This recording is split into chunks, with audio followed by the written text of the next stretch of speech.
Good evening, this is Gabriel Jackson, and welcome to BJC Mitzvah Day, number 33, part 2, using the Sefer HaChinuch. The obligation to honor one's father and mother, once again dedicated for the success and safety of IDF soldiers, as well as the entire Jewish people. The Refuah Shlema, the speedy healing for those who are injured, all of the Jewish people, and the safe return of the hostages. May they be safe and sound. We have to be hopeful and trust in God. Okay, the proceeding is a basic purpose of the mitzvah of the obligation to honor one's father and mother. The Chinuch proceeds to set forth a more profound purpose. An additional purpose of the mitzvah is so that one will take to heart that his father and mother are the cause of his existence in the world, and that it is thus truly proper for him to perform every possible act of honor toward them and to provide them any benefit that he can, for they brought him into the world and also expended many efforts in caring for him in his infancy, and this applies to girls too.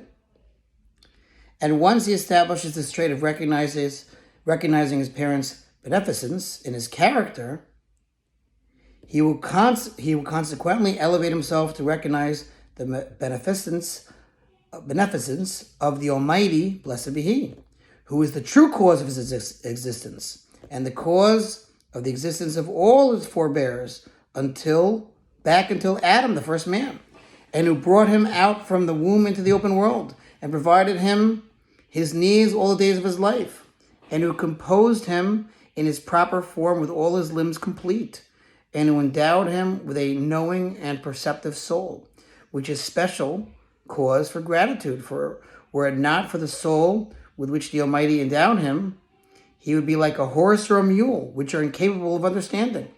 And once he internalizes all this, he will be inspired to evaluate in his mind how much more so it is proper for him to be meticulous in the service of God, blessed be He, right? We show kindness and gratitude for our parents for bringing us into this world, all the more so for the Almighty who brought not only us into this world, but our parents. The laws of the mitzvah are numerous. They include, for example, the question of from whose assets a child must perform this mitzvah of honoring parents, whether from the father's and mother's assets or from his own.